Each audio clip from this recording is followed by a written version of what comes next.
इस दुनिया में जब भी कोई बच्चा जन्म लेता है तो सबसे पहले उसे अच्छे और बुरे की ज्ञान दी जाती है और इस अच्छे बुरे की ज्ञान में सहयोग उसके सिर्फ घर वाले ही नहीं बल्कि पूरे समाज के लोग करते हैं। और सबसे ज़्यादा इस बात की फोर्स दे करके समझाई जाती है कि गलत किसे कहते हैं और सही किसे कहते हैं, और साथ ही साथ उसे ये भी समझाया जाता है कि इंसान क्या होता है और जानवर क्या होता है। और सबसे ज़्यादा फोर्स इस बात पे दी जाती है कि इंसानों को हमेशा जानवर से सतर्क रहना चाहिए, क्योंकि जानवर हमेशा इंसानों के लिए खतरा होता है। लेकिन क्या हो जब एक इंसान ही जानवर का रूप ले ले। आज की भी घटना में बिल्कुल कुछ ऐसे ही होता है। एक लड़का एक लड़की के साथ में कुछ ऐसी वारदात करता है जिसे देखने के बाद इंसान के शरीर के रोंगटे खड़े हो जाते हैं, जिसे देखने के बाद शायद एक जानवर भी ये कहने पर मजबूर हो जाए कि बेहतर है कि हम इंसान नहीं हैं। नमस्कार, आदाब, मैं हसमुद्दीन और आप देख रहे हैं सफ़र क्राइम तक।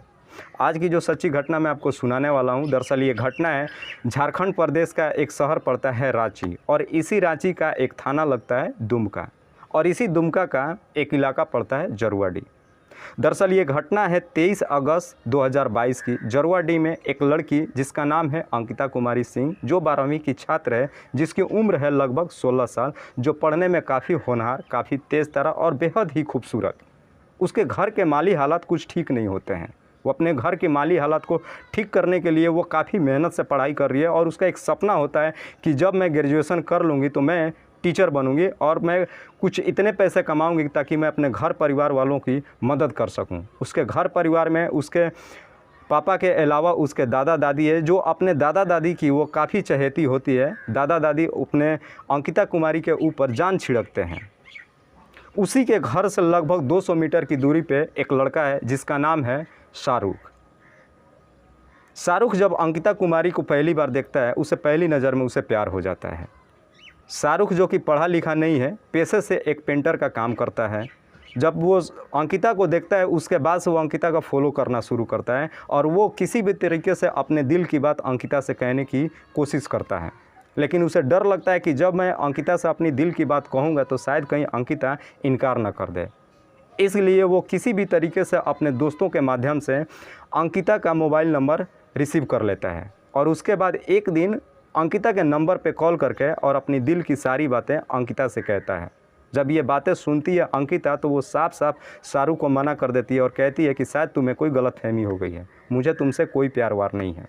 शाहरुख को लगता है कि शायद मैंने अंकिता को बताने में जल्दबाजी कर दिया है, मुझे शायद थोड़ा सा वक्त अभी अंकिता को देना चाहिए। और उसके बाद से शाहरुख अंकिता का फॉलो करना शुरू कर देता है। जब भी अंकिता अपने स्कूल जाती है, स्कूल से घर आती है, हर दम उसके आगे पीछे उसको फॉलो करता है। और 23 अगस्त 2022 को फिर से शाहरुख अंकिता के नंबर पे कॉल करता है और फिर से वही सारी बातें रिपीट करता है। उस दिन भी अंकिता उसे सेम वही जवाब देती है और कहती है कि मैं तुम्हें पहले ही बता चुकी हूँ कि मुझे तुमसे कोई प्यार वार नहीं है। शाहरुख उससे पूछता है कि क्या तुम्हारे लाइफ में कोई और लड़का अगर है तो बता दो।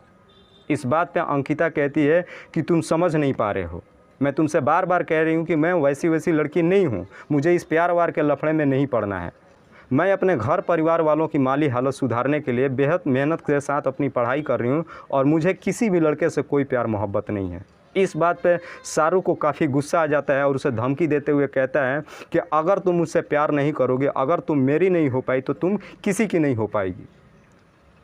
अंकिता जब अपने घर जाती है, सारी बातें अपने पापा से बताती है। जब उसके पापा लगभग 6 से 7 बजे करीब ये बातें बता रही होती है, उसके पापा कहते हैं कि कोई बात नहीं, अंधेरा हो गया है, लड़का बगल का ये, कल सुबह जाके उसके घर वालों से मैं ये सारी बातें बोल करके और उसको समझा दूंगा, आइंदा से वो तुम्हें परेशान नहीं करेगा। लेकिन 23 अगस्त 2022 के रात में जब सब लोग सो रहे थे, अंकिता भी अपने घर में कमरे में सो रही थी, उसके बगल में उसके दादा दादी सो रहे थे और उसके बरामदे में उसके पापा सो रहे थे, कि सुबह के 4 बजे के करीब शाहरुख अंकिता के घर के पीछे दरवाजे से पहुंचता है और उसके खिड़की के माध्यम से अंकिता के शरीर पे पेट्रोल छिड़क करके और आग लगा देता है। अंकिता जो कि बिल्कुल निश्चिंत सो रही थी, जब उसके शरीर पे आग जलना शुरू होता है, वो तुरंत आनन फानन में उठती और चिल्लाना शुरू करती है। तो देखती है शाहरुख वहाँ से भाग रहा होता है। वो चिल्लाते हुए अपने आंगन में आती है, शरीर में उसके पूरे आग जल रहा होता है, और आंगन में रखे हुए बाल्टी के पानी को उठा करके अपने शरीर के ऊपर डाल लेती है। जब इस तरह का नज़ारा उसके घर परिवार वाले देखते हैं, वो भी काफ़ी घबरा जाते हैं। अंकिता तुरंत उसी वक्त एक ड्राइवर को बुलाती है और गाड़ी से हॉस्पिटल पहुंचती है। लेकिन जिस हॉस्पिटल में जाती है डॉक्टर भी उसका शरीर इतना काफ़ी जल चुका था कि वहां से रेफ़र कर देता है और फिर उसे दुमका मेडिकल कॉलेज में एडमिट किया जाता है। लेकिन दुमका मेडिकल कॉलेज में भी जब एडमिट किया जाता है डॉक्टर भी वहाँ पे जवाब दे देते हैं और फिर उसे रांची के रिम्स में भेजा जाता है। रांची के रिम्स में उसका ट्रीटमेंट हो रहा था। कहा यह भी जाता है कि उसके माली हालात ठीक ना होने के कारण उसका शरीर इतना काफ़ी जल चुका था कि उसके पास इतने पैसे भी नहीं थे कि वो ट्रीटमेंट भी सही तरीके से करा पाए।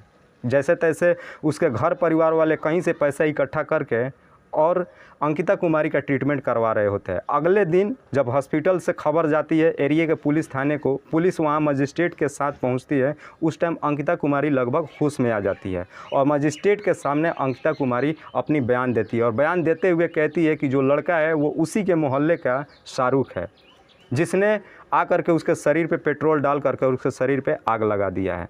वो रोते हुए बिलखते हुए और मजिस्ट्रेट के सामने बयान देती है और कहती है कि साहब मुझे नहीं पता कि मैं ज़िंदा रहूँगी या फिर मर जाऊँगी, लेकिन जितनी मुझे तकलीफ़ हो रही है, जितनी मुझे दर्द हो रही है, इससे कहीं ज़्यादा दर्द उस लड़के को मिलनी चाहिए। डॉक्टर उस अंकिता कुमारी की काफ़ी बेहतर तरीके से ट्रीटमेंट कर रहे थे, लेकिन बदकिस्मती से 29 अगस्त 2022 के दोपहर के लगभग 2 बजे के आसपास अंकिता अपनी ज़िंदगी का जंग हार जाती है। जब ये खबर समाज में फैलती है तो हर जगह पे लोग रोड पे उतर जाते हैं अंकिता के समर्थन पे और हर किसी का सिर्फ एक ही मांग होता है कि किसी भी तरीके से उस लड़के को कम से कम समय में और सख्त से सख्त सज़ा दी जाए। जब अंकिता कुमारी की शव को आखिरी विदाई उस हॉस्पिटल से किया जाता है तो झारखंड की सरकार काफ़ी मात्रा में पुलिस बल दे देती है ताकि कोई भी माहौल ख़राब ना हो सके।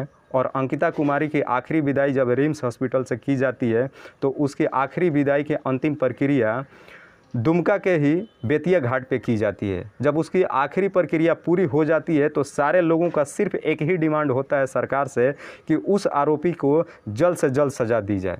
पुलिस का कहना है कि हमने शाहरुख को अपने हिरासत में ले लिया है और हम भी कोशिश करेंगे कि इस मामले को फास्ट ट्रैक कोर्ट में चलाया जाए। पोस्को एक्ट के तहत मुकदमा दर्ज कर लिया है और इस आरोपी को कम से कम समय में सख्त से सख्त सज़ा दी जाए। यहाँ पे अंकिता कुमारी का कहना था कि जो पेट्रोल छिड़कने शाहरुख आया था उसके शरीर पे, उसके साथ में एक और लड़का भी था जिसका नाम है छोटू। छोटू की गिरफ्तारी तो नहीं हो पाई थी, लेकिन अंकिता के आखिरी विदाई के वक्त छोटू की भी गिरफ्तारी 29 अगस्त की पुलिस ने कर ली। फिलहाल दोनों ही पुलिस की हिरासत में हैं। देखना ये है कि अब प्रशासन इनके साथ में क्या करती है। दोस्तों, इस कहानी को सुनाने का उद्देश्य मुझे किसी को परेशान नहीं करना है, किसी को तकलीफ़ नहीं पहुंचाना है। बस आपको बताना है आप जहां भी रहें सुरक्षित रहें और अपनों का ख्याल रखें। तब तक के लिए जय हिंद, जय भारत।